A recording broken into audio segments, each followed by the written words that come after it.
power of affirmations is our theme this week.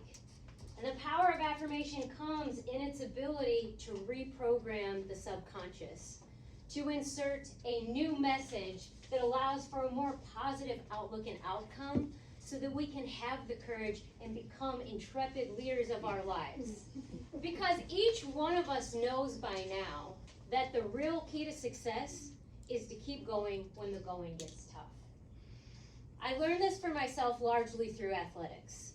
Endeavors that would challenge me physically, but also challenge who I knew myself as, what I believed I could accomplish, and what success really actually meant to me.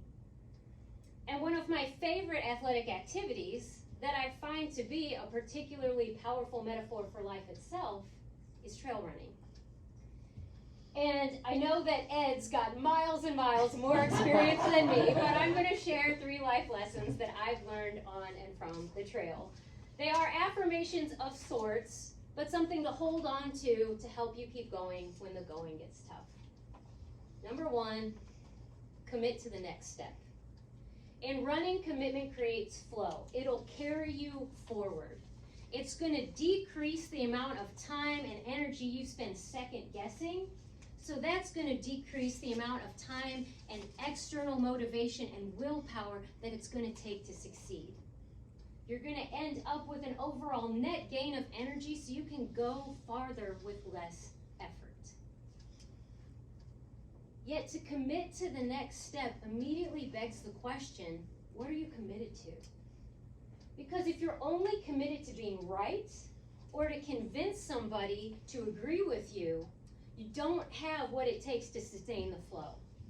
We have to look inside and find something that generates an intense and sincere curiosity about who we will become and what achievement will feel like. When we commit to the next step in this way, then we generate intrinsic motivation and we naturally want to keep going.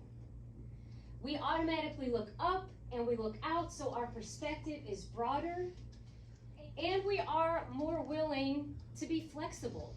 We'll step lightly and be able to adjust our steps, whether that's to take a side step, to step back, or even step away and rest if that's what it takes to make it to the top. Because you're going to make it to the top if you keep going, but how you're going to do that with greater ease is to commit to the next step. Number 2, let the route recover you. We know that nothing lasts forever, but uphills sure feel like that. Or the relentless heat, or the wall of wind, or you insert favorite metaphor for obstacle here. Let the route recover you is a reminder that you don't have to work so hard to manipulate, force, or control the process. Because what you resist persists.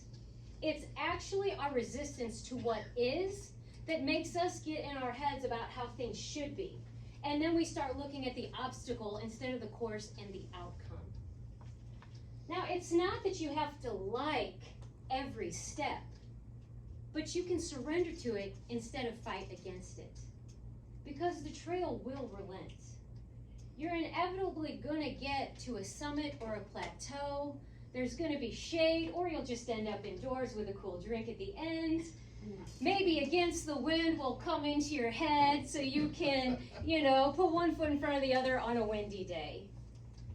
But if we stay on course, we will get a lived experience that this too shall pass. And when it does, relish in the gratitude that the hard part is over. This is how you develop and learn the joy of surrender. It's how you cultivate an unshakable knowing that nothing is going to outlast you and your commitment to who you're becoming. So just relax. Don't try so hard to control the process. Let the route recover you. And finally, leave the rattlesnake alone. It sounds obvious, right? But it's something that we actually all struggle with. Because to varying degrees, we have developed an addiction to understanding. We need other people to understand us because we've confused understanding with actual progress And we've also mistaken agreement for love. But inevitably, in your movement to greater and becoming more of you, you're going to come across somebody who is not supportive. Somebody who does not wish to contribute to the ease and speed of your ascent. In fact, they're quite contrary. And you know these people. I call them family. They're antagonistic, pessimistic, seemingly committed to misunderstanding you, and sometimes outrightly hindering you. Now, first things first, you got to recognize you got a rattlesnake in front of you. And then you got to quickly come to terms that to challenge that rattlesnake, him, her, an institution, whatever it is likely an exercise in futility, and you're better off to yield the trail. And this is where commitment comes back into play, because if we're only committed to being right and convincing people and getting them to agree with us, we're going to waste a lot of time and energy to end up at a loss. Now, just like with a real rattlesnake, you're probably going to end up living through it, but you're going to waste a lot of your time and energy and keep yourself drained. But if you're really committed to making it to your top, you have to find a way to love yourself to keep going. And that likely means you're going to have to yield the trail on this one. And that means you may have to pivot and reroute so that you can find a way to keep going. And for absolute sure, you're going to have to release the need to be right and to get everybody to agree with what you're doing. You are going to have to leave that rattlesnake alone. You are on a journey, a trail run of sorts, and your success is absolutely inevitable if you keep going. But when the going gets rough, remember, commit to the next step, let the route recover you, and leave the rattlesnake alone. And you've got this. Dr. Jessica.